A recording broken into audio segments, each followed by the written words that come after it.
Welcome to Joglo Stories. Bismillahirrahmanirrahim. Assalamualaikum warahmatullahi wabarakatuh. Kembali lagi dengan saya Winnie Ibew di channel Joglo Stories. Kali ini di channel Joglo Stories ini saya akan membahas tentang santet, ilmu santet, dimana bukan keluarga sih, tapi gimana ya, ada karyawan kakek yang pernah kena santet atau guna-guna gitu. Sebelum masuk ke alur ceritanya, bagi kalian yang mau bergabung atau mempunyai cerita kisah mistis, horor ataupun podcast, bisa langsung bergabung di channel Joglo Stories dengan cara like, comment, share sebanyak-banyaknya, dan jangan lupa juga subscribe ya. Dan aktifkan juga notifikasi loncengnya supaya updatean video terbaru ada selalu di channel YouTube Anda. Tanpa basa-basi lagi, langsung aja masuk ke ceritanya. Jadi pas kalau misalnya dulu waktu SD, aku kan suka libur panjang gitu. Jadi kalau misalnya libur panjang tuh aku selalu minta ke orang tua untuk mudik. Lumayan kan, 2 minggu lah kita jalan-jalan gitu di kampung halaman bapak. Tepatnya di Cilacap, Jawa Tengah, Kampung Bantar Panenjoan. Jadi aku ini juga ada cerita diceritakan dulu gitu sama bapak. Tadinya mau bapak aku yang cerita ke sini, cuman katanya malu. Jadi ya udahlah diceritain ya. Kalau misalnya ada salah-salah kata dan bapak juga nonton, mohon maaf gitu. Jadi pas satu hari waktu udah nyampe ke Jawa, kakek aku kan bandar gula ya, gula merah. Itu ada beberapa karyawan yang pengepul air gula, terus gula merahnya gitu, terus yang tukang masaknya gitu. Nah, pas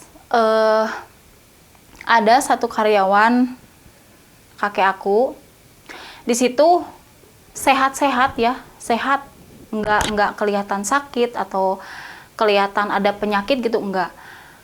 Pas mau masuk ke maghrib atau malam lah, di situ tangannya bengkak-bengkak, terus pipinya gede. Di situ dia tuh sakit, ngerasa aduh kok panas dingin gitu. Cuman kakek aku belum ngeh ya. Cuman sama karyawan lain bilang, katanya gini, ini aku kok dia kan baru masuk ke tempat kerja si kakek. Dia tuh bilang kayak gini, kenapa pas baru kerja kok udah mulai sakit, panas dingin kayak gitu. Nah, sama kakek aku disuruh pulang. Ya udah pulanglah, kalau misalnya sakit mah pulang aja. Nah, udah. Ke besok harinya datang pagi-pagi, keadaannya biasa-biasa, normal, nggak bengkak-bengkak, nggak batuk-batuk, nggak apa, normal biasa. Dia kan bagian packing gula-gula ke kas-kas kayak gitu ya, gula-gula kecil. Nah, pas mau masuk ke tiap maghrib itu bengkak-bengkak lagi, bengkaknya tuh kayak bengkak-bengkak yang sengat kayak lebah lah kayak gitu ya. Nah, udah kayak gitu bilanglah ke kakek aku, Pak, kenapa ya saya kalau misalnya pas mau maghrib itu tangan aku bengkak-bengkak, kepala pusing kayak yang ngengat apa gitu. Oh, mungkin kali pas waktu lagi ngocekin gula mungkin ada lebah atau gimana. Enggak, atau kegigit apa gitu, enggak. Tapi kok ini kejadiannya tiap maghrib terus, mau ke arah malam lah kayak gitu. Nah, pas udah kayak gitu, kakek aku ngomong kayak gini, kamu makan apa kek atau gimana gitu? Apa ada punya alergi? Enggak pernah punya alergi. Saya mah apa-apa juga masuk lah gitu. Nah, udah kayak gitu, si kakek aku bilang kayak gini, ya wis, ntar tak obatin. Kalau misalnya ada obatnya, tak obatin. Iya. disuruh pulang kakek aku. Nah, pas udah mau jam 12 malam, kita itu datang, ada pengepul gula dari daerah Madiun sama Surabaya datang. Kan itu suka ngambilin gula ya, gula dari kakek aku. Ada satu orang katanya itu orang sakti lah gitu. Dia datang ke rumah kakek, katanya di rumah kakek itu ada cewek tinggi gede, rambutnya panjang, ngeliatin terus ke arah kayak bukan lemari ya, kayak kamar gitu ya, ke arah situ. Cuman kakek aku tuh nggak pernah ngomong apa-apa. Dia ngomong kayak gini, si pengepul itu, "Mbah, itu kok ada cewek yang deket tempat pengemasan gula, ada cewek rambutnya panjang, tinggi gede." Kakek aku cuma senyum. Itu nggak tahu kakek aku udah tahu atau emang nggak tahu sama sekali, tapi cuma senyum-senyum dia itu. Nah, udah kayak gitu, si pengepul yang dari Surabaya tuh nggak mau masuk. Nah, datanglah si bapak aku, dari belakang. Nanyain, "Bapak ngeliat juga?" Iya. Aku juga heran gitu ya, kenapa cuman ada beberapa. Soalnya kan aku dari dulu tuh yang kayak gitulah, makhluk-makhluk kayak gitu suka ngelihat sepintas. Cuman aku nggak mau dari pertama mulai aku ke Jawa, nggak mau masuk ke bagian gudang, tempat pengepulan gula. Soalnya di situ emang ada, kalau menurut aku ya, ada cewek jangkung tinggi gede, rambutnya panjang. Ternyata bukan aku aja yang ngelihat, si bapak yang pengepul dari Surabaya ngelihat. Terus bapak aku juga ngelihat, cuman bapak aku ngomong kayak gini, "Bapak ngelihat juga?" "Iya." "Emang kenapa, Pak?" "Iya, katanya itu kayak yang gini-giniin apalah gitu. Nggak tahu apa gitu itu."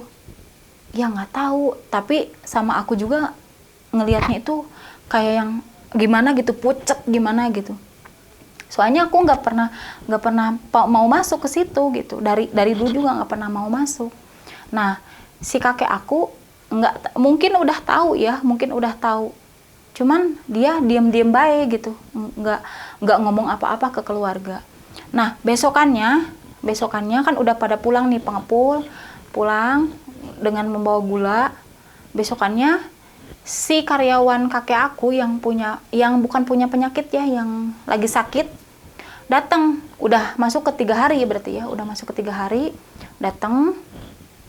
Itu biasa lagi, nggak bengkak-bengkak, nggak sakit, nggak apa. Dia kerja aja biasa, kerja biasa. Pas mau masuk ke bagian pengepakan, terus kan mau masuk ke bagian industri yang sebelah sini buat masak. Dia kesandung dulu, pertama kesandung, jatuh, gedebrak, jatuh. Nah, udah jatuh, si ibu-ibu yang tukang masak gula bilang kayak gini, "Jatuh, Pak, kenapa? Emang ada yang nyandungin kaki," katanya kayak gitu. Dia nggak lihat apa-apa, tapi aku sama bapak aku tuh ngelihat kayaknya dulu itu si kakinya itu jadi kayak yang nyelonjor gitu, Jadi si ceweknya itu tinggi gede banget, tapi kakinya itu nggak berdiri, tapi nyelonjor gitu. "Kok ada di sini?" kata aku kayak gitu. Aku curiganya kakek aku itu berbuat yang aneh-aneh gitu ya, tentang dagangannya gitu. Pas udah kayak gitu, nah udah kesandung kan, biasa lagi berdiri, udah berdiri, pas dia itu kepentok kepalanya kepentok, terus ngeleret kayak gini, pingsan. Si karyawan tuh pingsan, yang sakit-sakitan itu ya, pingsan. geger lah semua. Itu si bapak itu pingsan, dibawa sama kakek aku, dibawa sama karyawan yang lain ke kamar. Kakek aku bilangnya kayak gini, sempat bukan ngedenger sih, sempat bapak juga cerita, ini kayaknya di apa-apain, ini orang kayaknya di apa-apain, katanya kayak gitu. Cuman kata si bapak, di apa-apainnya tadinya emang kayaknya ada konflik dulu ini. Nah, dibangunin, udah bangun, terus bercerita, kamu tuh kenapa sampai kerja nggak konsentrasi, terus sakit-sakitan kenapa, sok ngomong, katanya kayak gitu. Nah, si kakek aku bilangnya sok ngomong aja, pas ngomong, kan sebelum kerja di kakek aku itu kerja di pengepul gula yang sebelah sana. Nah, katanya dia tuh orang jujur, jadi setiap yang diperintahkan sama atasannya selalu, ya jujur lah, selalu ngikutin. Nah, satu waktu kata dia, si karyawannya itu disuruh apalah gitu, dia nggak mau, katanya kayak gitu, nggak mau, soalnya nggak masuk logika lah, katanya kayak gitu, nggak mau. Nah, dia keluar di tempat pengepul yang sebelah, dia keluar, terus masuklah ke tempat pengepul gula di kakek aku di situ. Jadi si istilahnya apa ya, keluar dari sini terus masuk ke sini dengan catatan ada konflik sama si atasannya. Nah, si atasannya katanya bilang kayak gini, wanti-wanti ya, kalau ada apa-apa lu orang mati, katanya kayak gitu. Lah, mungkinkah aku diguna-guna atau disantet, katanya kayak gitu. Soalnya ini sakitnya per jam gitu, jadi jam berapa sampai jam berapa sakitnya kayak gini, jam berapa sampai jam berapa muntah darah, jam berapa sampai jam berapa kepalanya pusing kayak yang ditusuk-tusuk paku, katanya kayak gitu. Ya udahlah, kita ritual, kan kakek tuh dulu itu orang disebut orang sakti bukan, tapi banyak yang banyak yang nanya atau gimana ke kakek gitu. Malam ritual, pas masih ada saya, ada bapak juga. Aku mah nggak ikutan gini sih, cuman ngedenger gitu. Pas lagi ritual, disediain lah, katanya harus ada telur angsa, terus ya udahlah yang kayak gitu mah, kembang 7 rupa yang kayak gitu, terus ada kemenyan, darah ayam cemani harus disediain. Tapi darah ayam cemaninya nggak boleh digorok si ayamnya, harus digigit sama giginya, si gigi yang orang sakit, katanya kayak gitu. Nah, ya udah, bisa persyaratannya bisa diiniin, bisa Pak. Ya udah, ntar malam Selasa Kliwon kita kumpul di belakang. Kan di rumah kakek aku itu depan tempat gula, di belakangnya itu ya rumah biasalah, ruang tamu, cuman di belakang ada tempat ritual khusus buat kakek aku, kayaknya kayak semedi lah kayak gitu. Nah, kumpul di situ. Kumpul beberapa orang. Pas lagi kumpul beberapa orang, si kakek itu diem-diem kayak gini, kayak yang mau nyerang gitu ya. Terus tahu-taunya pas lagi ngobatin si orang yang karyawan itu, lagi ngobatin, nggak tahu keserang, nggak tahu apa, blek, langsung muntah darah. Nah, si muntahan darahnya itu dibuang ke pohon pisang. Si pohon pisangnya itu berubah jadi buruk hitam semua. Pikir aku itu kalau masuk ke orang biasa mungkin bakal langsung mati gitu. Tapi dibalikin lagi ke pohon pisang, hitam semua. Si pohon pisangnya itu busuk semua. Kaget dong. Itu pohon pisang jadi kayak gitu, kata aku teh kayak gitu. Nah, aku kan disuruh tidur nih sama nenek. Udah tidur, anak kecil mah tidur. Tapi dengan pengen tahuan aku dari kecil yang orangnya kepo, ngintip lah aku di depan jendela, pengen tahu orang yang kena santet itu gimana, kata aku gitu. Ngintip sama saudara, ngintip itu si Abah lagi ngapain, kata aku teh, lagi ngobatin orang. Terus pas udah kayak gitu, siap-siap katanya, bawa ayam hitam. Pas dibawain ayam hitam, terus digigit sama si yang sakit, yang disantet itu digigit. Pas udah digigit, keluarnya itu bukan darah aja, melainkan ada belatung-belatung. Padahal itu ayam masih hidup, baru beli lah istilahnya. Tapi pas digigit sama itu, pas dimuntahin kayak gitu, keluar bukan darah, bukan darah aja gitu, tapi ada belatung-belatung yang buat makanan burung. Jadi pas di iniin, keluar belatung. Ih, kakekku udah ngomong kayak gini, wah udah, ini mah bener kena santet, katanya kayak gitu. Ya udah, kamu baringan aja. Berbaringlah si karyawan teh, berbaring. Terus ada telur mana, telur angsa yang gede, itu dibalurin dari kaki sampai paha, terus maju sampai ke punggung. Udah kayak gitu, terus diselusuri terus. Nah, udah beres, si telurnya itu dibuang.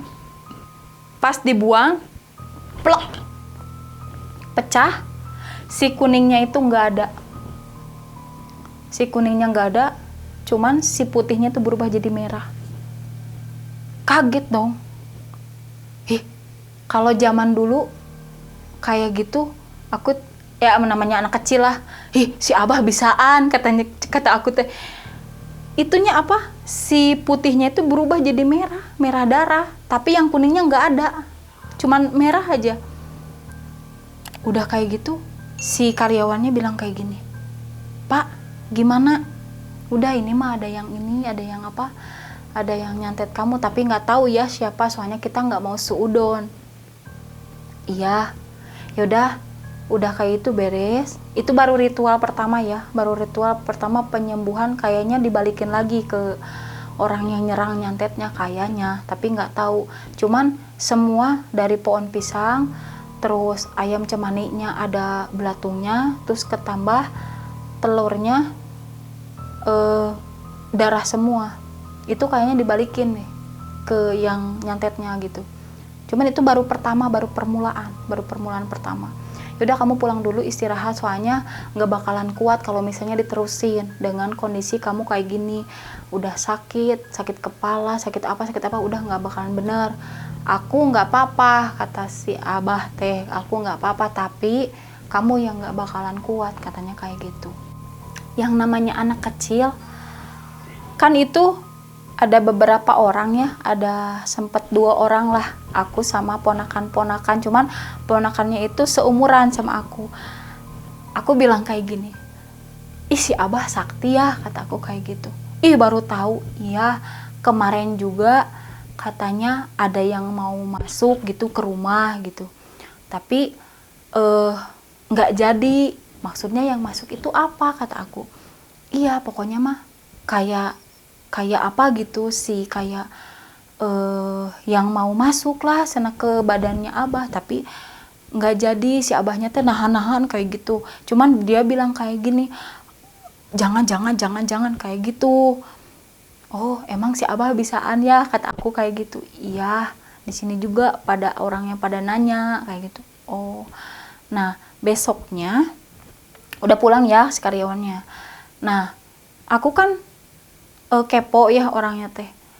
Aku pengen tahu si cewek yang tinggi gede itu apa. Aku teh nanya ke saudara keponakan kayak gini, Nong, kamu tahu nggak itu yang cewek yang tinggi gede, yang kakinya selonjor deket gula kayak gitu, itu apa? Aku mah nggak pernah lihat, kata saudara aku mah nggak pernah lihat yang kayak gitu. Cuman emang kalau waktu-waktu tertentu emang suka berisik katanya teh. Berisik apa ya, itu yang ceweknya itu, tapi nggak tahu sih berbentuknya apa, soalnya aku mah nggak pernah lihat. Emang kamu lihat? Iya aku lihat, kata aku kayak gitu. Nah datanglah si karyawan si Abah dengan kondisi lah udah baik-baik gitu ya, biasa-biasa biasa kerja, dia kerja biasa-biasa kerja.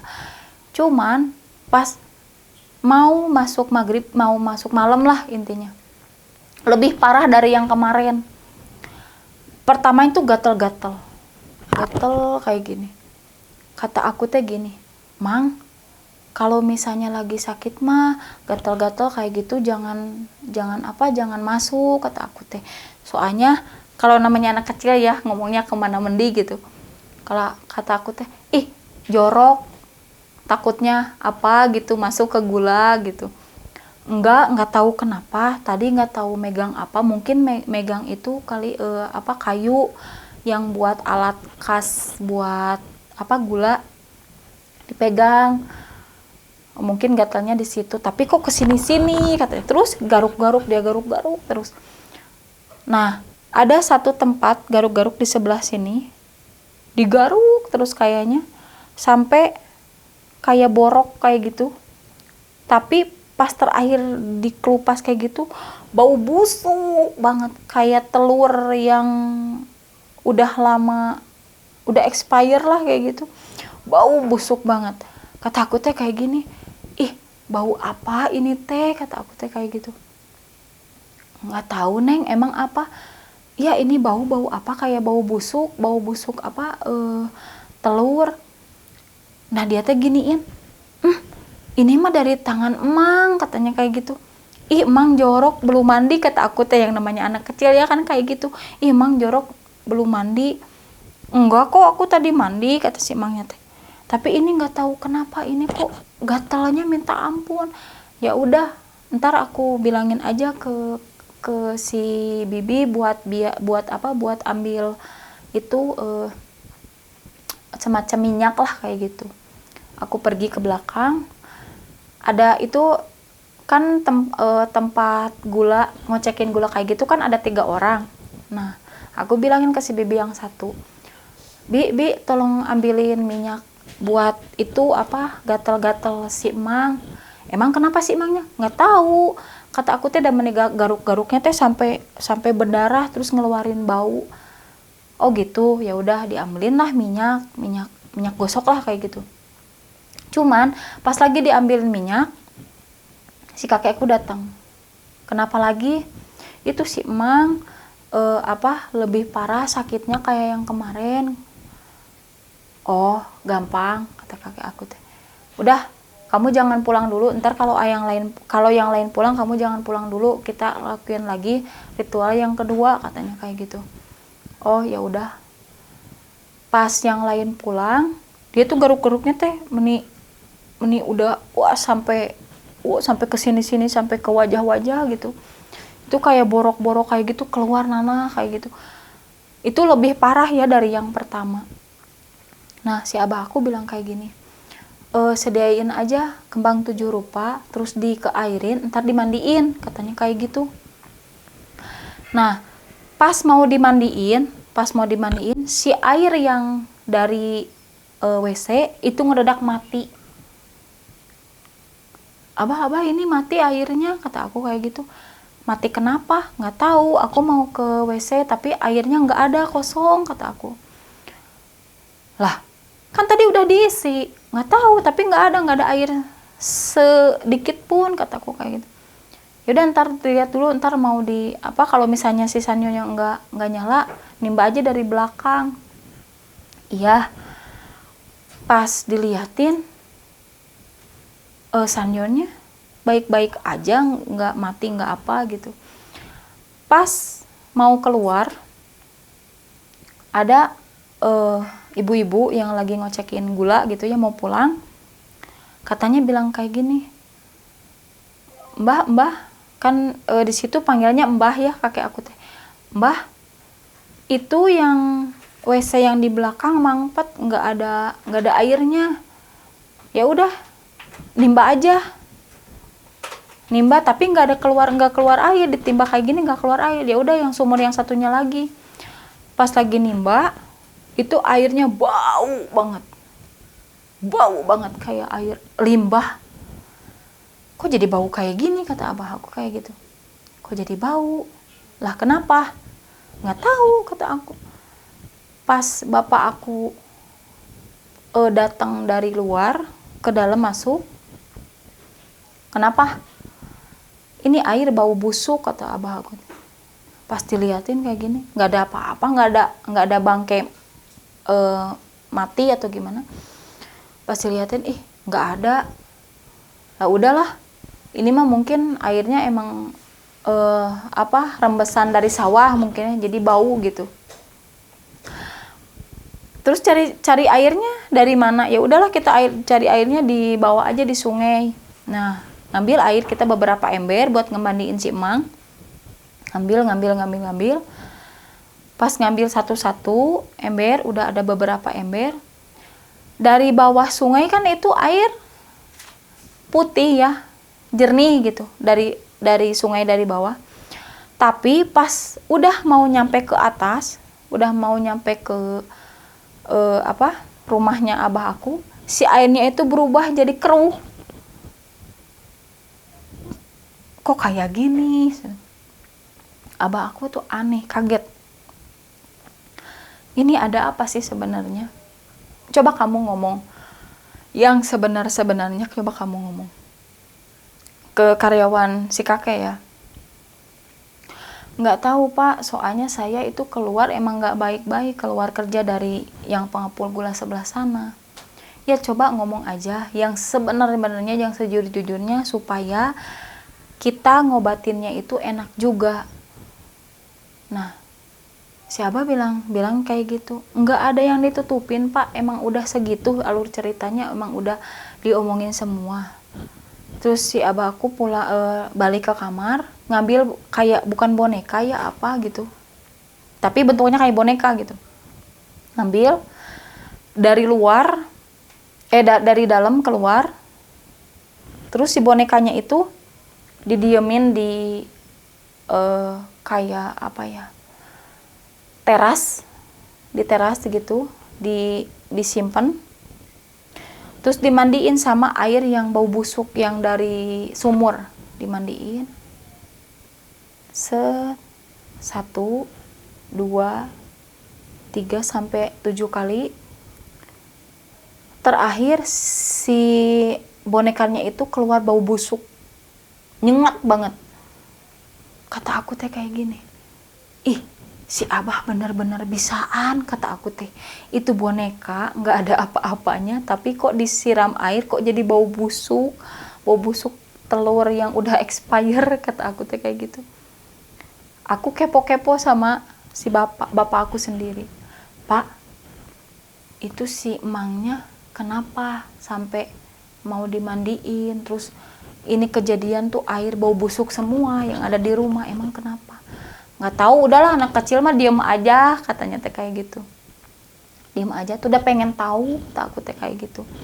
Udah diem aja. Nah, aku kan disuruh keluar nih. Kalau zaman sekarang kalau bahasa Sundanya udah jangan kobe, keluar. Tapi kan pengen tahu gitu. Ngintip di pintu. Pas ngintip di pintu, aku sama ponakan-ponakan ngintip di pintu. Si abah masuk ke kamar, sembari bawa boneka itu masuk ke kamar. Terus dia kayak teriak-teriak di kamar, kayak yang nunjuk-nunjukin si bonekanya itu. Wow, sampai teriak-teriak. Nah, udah itu keluar, si bonekanya tuh udah acak-acakan, karena kan udah ditimpuk-timpuk kayak gitu, udah acak-acakan. Terus dibawa keluar, dimasukin ke peti. Nah, si petinya itu dikubur. Kata si mbah kayaknya kayak gini, wah ini orang udah gak bener, pengennya untuk kamu emang bener-bener mau pengen meninggal, katanya kayak gitu. Nah terus gimana pak, kan saya nggak salah apa-apa, katanya kayak gitu. Dia mungkin sakit hati, kamu tuh orangnya kan jujur, kalau misalnya disuruh apa-apa oke lah, kalau misalnya demi kebaikan, tapi kamu kan disuruhnya ngapain. Ya disuruh curang Pak, saya kan nggak mau, katanya kayak gitu. Disuruh curang ke pengepul gula yang lain, katanya kayak gitu. Tapi yang namanya orang mau jualan, mau bati gede lah istilahnya, ya dia nyuruh ke orang untuk curang, tapi dianya sendiri nggak mau untuk berbuat curang ke orang lain. Jadi dia nyuruh orang, tapi si orang yang disuruhnya itu dia nggak mau gitu. Sampai ngebela-belain dia keluar.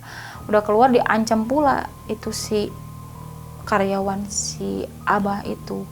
Nah udah kayak gitu, udah kita ritual aja lah, nggak apa-apa bau-bau juga, yang penting kita ritual yang kedua. Nah diambillah kembang 7 rupa, dimasukin, bau-bau juga dimasukin. Buka baju kamu, dibuka, pasti buka, dimandiin, meskipun bau itu air tetap dimandiin. Soalnya kalau misalnya didiemin, ini orang yang karyawan si Abah lama-lama bakal meninggal juga gitu. Nah udah kayak gitu dimandiin lah, dimandiin, udah dimandiin dia teriak-teriak, wow sakit gitu, sampai nutupin telinga, sakit. Nah udah kayak gitu dinetralisirin sama si Abah, udah dinetralisir.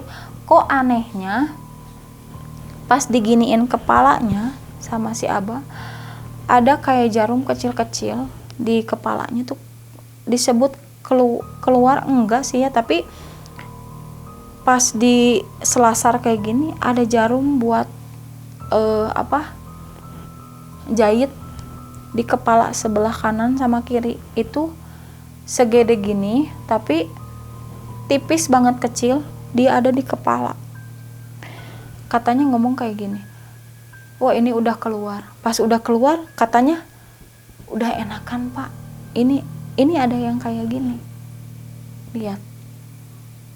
Itu bukan Bapak yang masukin, bukan, ini ada yang kayak gini. Kamu kan suka sering sakit kepala, sakit kepalanya tuh ngedadak sakit kepala, abis pulang kerja dari sini. Iya Pak, ya udah simpan. Ada kain kafan nggak? Katanya ada kain putih lah minimal, disimpan di situ. Nah udah kayak gitu dimandiin lagi 7 kali biasa. Di situ si apa yang gatal-gatal itu ngedadak dingin katanya. Ini Pak kok dingin, nggak gatal-gatal lagi? Ya udah, berarti udahlah kamu ini ada sesuatu, katanya kayak gitu. Udah kayak gitu, udah dimandiin, udah beres. Kamu ntar jam 12 malam kamu ada ayam cemani nggak di rumah? Kalau misalnya ada, ambil lagi ke sini, terus kita potong di sini. Tapi dengan syarat kamu gigit itu lehernya, jadi jangan dipotong sama pisau. Dia pulang, udah dimandiin, gatal-gatalnya udah rada sembuh mendingan lah gitu. Dia pulang, jam 12 pas teng, nggak boleh kurang, nggak boleh lebih. Harus balik lagi ke rumah Abah.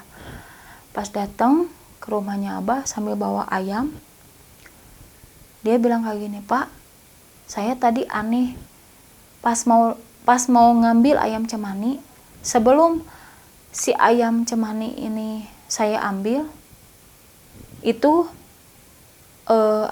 hidup, bukan hidup ya, jadi iya gimana lah, ayam yang hidup gitu, kesana kesini.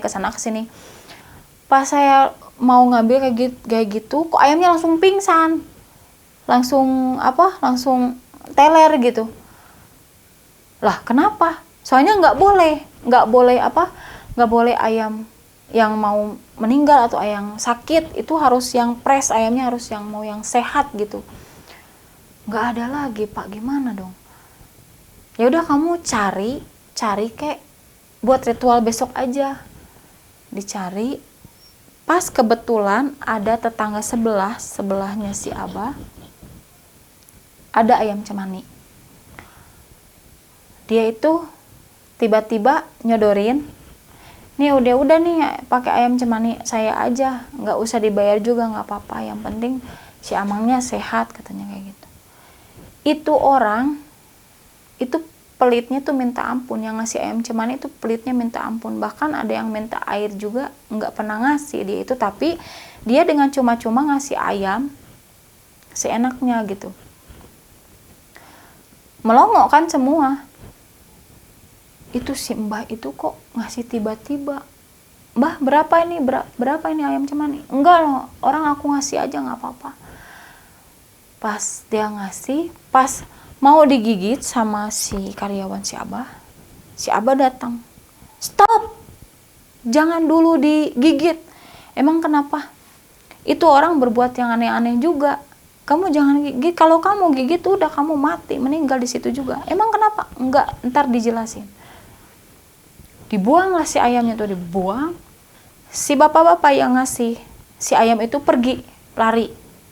Dikarenakan udah ketahuan ya sama si Abah. Lah kok pergi, kata aku. Kenapa? Udah malam kan, itu udah hampir jam 1-an lah.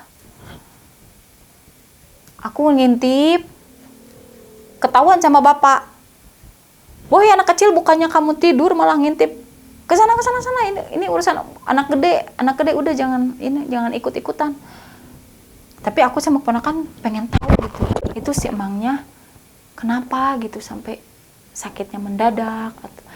Terus tahu-taunya apa? Ada bukan pakul apa? Jarum gitu di kepalanya. Nah, pas si jam 1 ya, jam 1, jam 2, jam 3 subuh lah, yang mau jam 3 subuh. Kan yang nginep ya di rumah kakek, di rumah si Abah. Ntar lah mau subuh katanya sekitar jam 5-an kita cari ayam ke pasar, mudah-mudahan ada lah. Pokoknya jangan itu ada yang berbuat yang nggak baik juga katanya kayak gitu. Soalnya ini orang emang terkenal pedit banget, tapi kok tahu-tahu dia ngasih ayam gitu. Ada apa? Sama juga pengepul gula juga. Jadi di sekitar si Abah itu gula merah, ada 3 orang pengepul gula merah. Emang di situ semua saingan. Cuman si Abah emang terkenal udah ke kota-kota gitu, udah ke kota-kota gede. Kota mana masuklah gitu. Nah, dengan santainya subuh-subuh ke pasar cari ayam hitam. Katanya pas lagi di perjalanan, padahal subuh ya, itu udah subuh. Si Abah ngeliat kayak bukan api ya, tapi kayak apa ya, kayak kalau sekarang mah kayak bleed lah kayak gitu. Cuman selewat gitu, set gitu aja. Abah aku bilang, astagfirullahaladzim.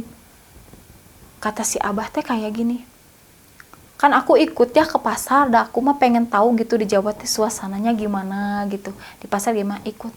Abah aku pegang tangan aku kayak gini. Mundur. Kenapa, Bah? Enggak, mundur. Ya, kenapa? Mundur. Pas aku lagi mundur, itu ada apa ya, sekolebat apa gitu, gitu. Tapi nggak tahu apa bentukannya, nggak tahu, kayak sekelebat gitu masuk ke kebun orang. Tuh kan, ngikutin apa? Aku teh sambil nengok. Dikarenakan dulu tuh masih zaman dulu ya, jarang lampu. Jadi kita itu ke pasar bawa obor kecil sama patromak gitu. Jadi mau ke pasar itu bawa kayak gitu. Jadi kan dari rumah ke pasar itu jalan kaki gitu. Jadi kalau mau ke rumahnya si Abah itu jarang ada angkutan, jarang ada. Kalau sekarang mah kan ada Gojek, ada apa gitu. Sekarang dulu mah nggak ada. Jadi kita cuman beralaskan kaki lah gitu, jalan kaki gitu ke pasar sambil bawa obor sama patromak gitu. Nah, udah kayak gitu, nyampe lah di pasar, beli ayam, pulang. Pas pulang, Bah jangan kesini lagi, jangan jalan kesini lagi. Takutnya ngikutin lagi, udah jalannya ke depan aja. Jalan ke depan, kita ngeliling, nyampe lah rumah. Pas nyampe rumah, pagi-pagi, kan udah pagi-pagi itu si karyawan si Abah tuh mulai kerja dari jam 6 pagi sampai jam 6 maghrib. Nah, jam 6 pagi-pagi si emang yang kena ya santet itu, dia biasa-biasa kalau pagi-pagi. sehat lah intinya, sehat, santai-santai gitu. Tapi pas mau menjelang sore dia tuh ngedak pertamanya itu sakit badan, katanya kayak gitu. Si Abah udah ngeliatin kayak gini dari kejauhan. Nah ini udah mulai jadi nih, katanya kayak gitu. Udah mulai jadi. Dia tuh ngepak gula, udah nggak enak. Udah kanan kiri, udah megang kepala, udah megang perut mah, udah megang pundak, udah digini-giniin. Wah ini udah nggak bener, udah nggak beres nih, udah harus langsung diselesaiin. Kalau nggak langsung diselesaiin, udah. Abahku pergi ke kamar, terus dia pakai baju kebangsaannya dia, pakai baju adat Jawa lah kayak gitu. Kata bapak aku kayak gini, terus si Abah udah mulai mau ngobatin orang, udah pakai baju kayak belangkon kayak gitu, kayaknya udah mau apa gitu.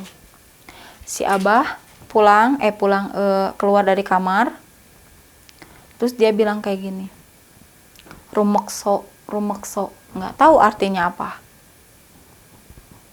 Terus sambil jalan ngelilingi rumah itu bilangnya rumekso, masih ingat rumekso terus aja ngelilingin rumah. Udah kayak gitu ngambil air, terus ngeliling lagi rumah sampai beberapa kali kelilingan.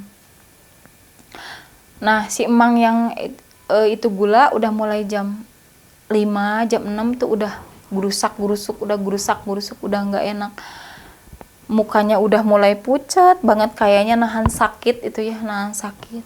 Udah gini-gini, udah kayaknya udah mulai keleyang-keleyang. Aku dengan keponya, nanya, Mang kenapa? Namanya anak kecil ya. Mang kenapa? Sakit lagi ya? Kataku kayak gitu. Bawain telur aja, kataku kayak gitu. Nggak tahu Neng, ini kok badan Mang nggak enak kayak gini, bisa tolong bawain air anget nggak? Bisa Mang. Ke dalam ngambilin air anget buat si Mangnya, nih Mang, air anget diminum. Pas diminum, si Mangnya tahu-tahu si gelasnya tuh tumpah ke bawah. Terus dia ngerauk tangannya itu ngerauk ke kursi gitu, ngerauk kayak yang kesurupan, kata aku kayak gitu. Aku lari keluar, nah si Abah masih tetap keliling-keliling. Aku lari ke si Abah, bah itu si Mang itu kesurupan. Nah Abah aku udah mulai katanya kayak gitu, udah mulai mau ke arah maghrib itu, udah mulai. Cuman Abah aku metikin daun salam sebanyak 7, metik daun salam sama sirih, dipetik, disatuin, terus dikaretin, dibawa ke dalam rumah, dimasukin ke air, terus diolesin ke si bapak-bapak yang itu, dioles ke kepalanya, ke badannya, ke kakinya. Itu masih ngeraung-ngeraung ya, masih kayak gitu, masih ngeraung-ngeraung. Nah udah kayak gitu dia keluar lagi, belum saatnya, nggak tahu ngomong apa gitu, belum saatnya. Si Abah masih keluar, masih keliling-keliling terus, keliling-keliling rumah, nggak tahu buat apa itu teh. Si Abah teh keliling-keliling rumah. Nah udah beberapa balikan, masuk lagi lah ke dalam. Dia bilang kayak gini, pegangin si ini, pegangin. Emang Abah kenapa? Ya pegangin aja, pokoknya dipegangin, ntar saya obatin. Si Abah masuk lagi kamar, ngambil semacam kayak keris kayak gitu, terus digini-giniin dari atas ke bawah. Udah kayak gitu si Abah itu bilang kayak gini, ini mau masuk tapi bahaya nih, yang mau masuk bahaya. Nah udah kayak gitu, udah bahaya. Kata si Abah tuh kayak gitu, udah masuk. Si emangnya sambil terus melotot ke si Abah. Si Abah gini, udah jangan melotot lah, ini bukan kamu, katanya kayak gitu. Nah udah kayak gitu, si bapak yang kesurupan itu dia bilang kayak gini, berani kamu, berani, katanya kayak gitu. Kata Abah, si Abah gini, beranilah, mau dibalikin lagi ke orangnya, mau yang dibalikin lagi ke yang nyuruh kamu. Cuman diem, lihat lagi, diem lagi, sampai 3 kali diem, nunduk. Si Abah keluar, udah masih aman, diemin aja, jangan dipegangin, udah masih aman. Diem, udah kayak gitu, dia langsung pegang kepala, panas katanya kayak gitu. Lah, udah beraksi lagi nih. Si Abah tetap aja keliling-keliling rumah. Itu keliling. Kata aku teh kayak gini, ini si Abah teh ngapain keliling-keliling teh? Mending gak ada pusingnya, kata aku teh kayak gitu. Aku kepo dong, nanyain ke si bapak. Pak, itu si Mbah ngapain sih keliling-keliling? Udah anak kecil mah diem aja, tidur dewek sana. Pulang aja ke ke rumah sebelah. Enggak, pengen tahu, kata aku teh kayak gitu. Jangan, ntar ada apa-apa lagi. Tapi aku tuh bilang kayak gini, Pak, apa? Si Abah keliling-keliling sambil bilang remukso. Itu teh apa artinya? Kata aku teh kayak gitu. Udah anak kecil mah diem aja, pulang gih. Jangan tahu urusan orang gede, katanya kayak gitu. Pulang aku teh ya, pulang. Tapi masih ngintip jauh-jauh, ngintip kayak gitu. Jangan dulu pulang, kata aku teh ke saudara aku. Mau ngapain? Penasaran rumukso itu apa artinya. Itu emang si Abah kalau misalnya lagi ngobatin orang suka kayak gitu, suka keliling-keliling kayak gitu sampai 1 jam keliling-kelilingnya. Ngapain ngukur-ngukur jalan, kata aku kayak gitu. Nggak tahu, emang suka kayak gitu. Pokoknya kalau si Mbah udah pakai baju Jawa, adat Jawa, ini udah pakai belangkon, udah itu mau ngobatin orang, katanya kayak gitu. Oh, sekiranya nggak ngerti, nggak masuk akal, kata aku teh ngapain.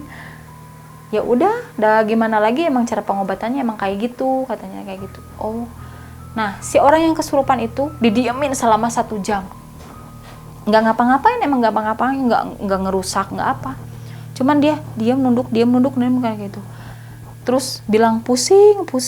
Nah udah bilang pusing kayak gitu, muntahlah darah, muntah darah, keluar darah. Nah si Abah langsung lari.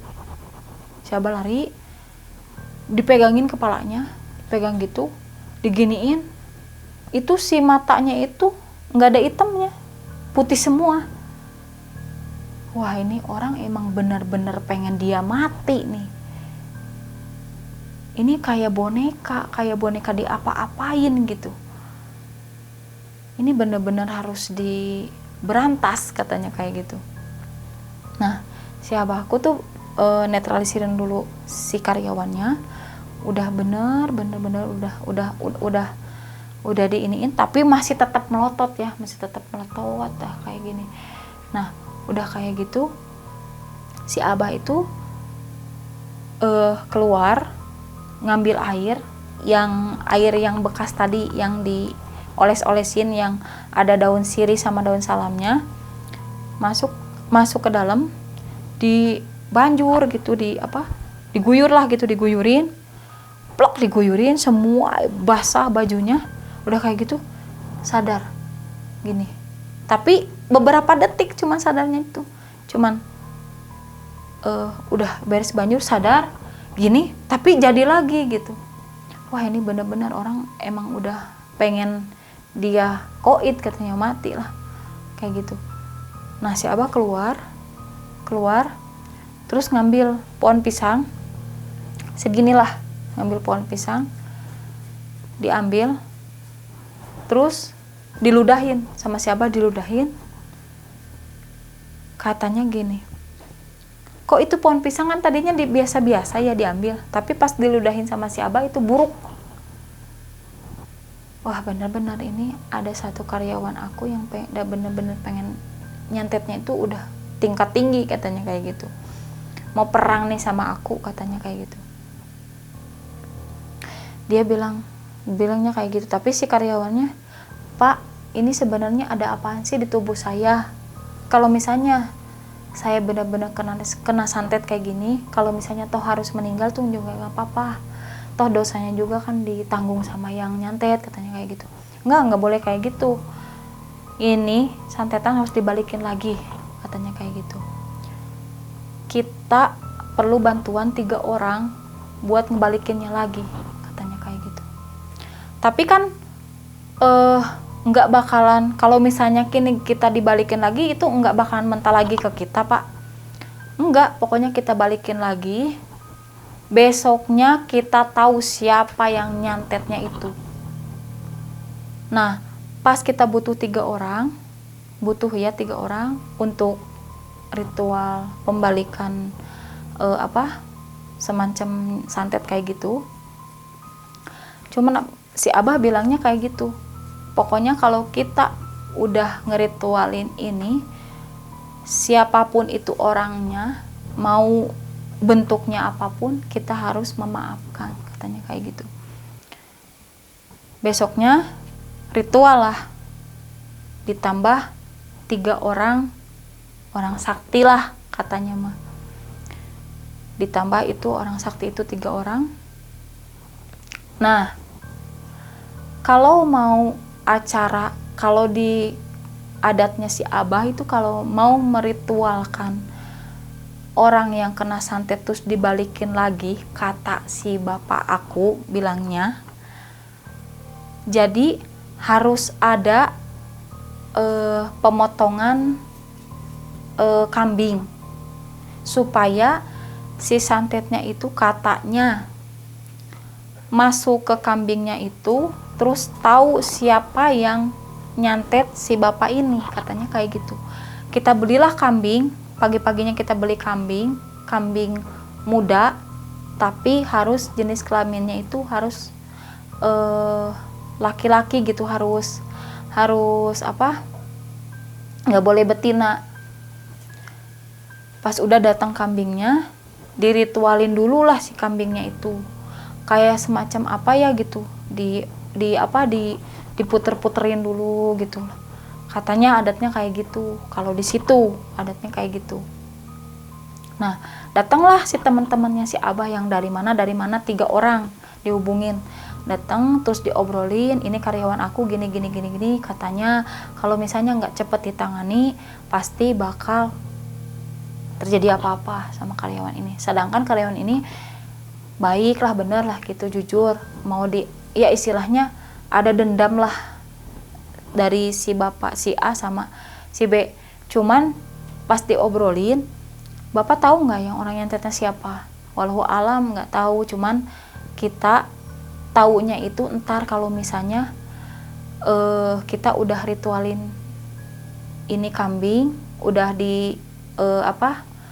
benar-benar diritualin, baru kita tahu siapa yang nyantet si bapak ini. Jadi kalau si Mbah itu nggak pengen nuduh dulu si A, si B, si C. Jadi entar juga tahu sendiri siapa yang bakalan meninggal, katanya kayak gitu. Sore-sore udah mandiin si mbeknya, terus udah dimandiin si mbeknya itu dikurungin dulu sebelum di acara ritual itu, dikurungin dulu si mbeknya itu. Nah, sore-sore ada kelenengan Jawa lah, biasa kalau si Abah tuh kalau sore-sore emang suka kayak gitu, sambil kelenengan, sambil ngerokok gitu, cuman sambil ngobrol-ngobrol. Tapi si bapaknya itu nggak boleh pulang, si bapak yang nyantetnya nggak boleh pulang, yang nyantetnya, yang disantet nggak boleh pulang, harus stay di rumah si Abah. Masuk ke maghrib, jadilah si bapak itu bengkak-bengkak, tangannya mulai bengkak-bengkak, gatel-gatel. Ini kondisinya emang kayak gini udah berapa hari? Udah 4 hari. Kenapa Mbah nggak selesaiin sama Mbah sendiri, kata teman-temannya kayak gitu. Saya bisa sih nyelesain sendiri, tapi ini nggak mau suudon ya. Ini kayaknya orang deket nih, yang nyantet dia orang deket, katanya kayak gitu. Orang deket gimana? Ya orang deket. Pokoknya orang deket ada di sekitar sini yang mau dia, istilahnya dendam lah, dan kesumat gitu. Jadi jatuhnya mainin dulu ini orang gitu. Ya udah, kasihan ini orang. Iya, makanya udah ngobrol-ngobrol kayak gitu, si mbeknya dibawa keluar.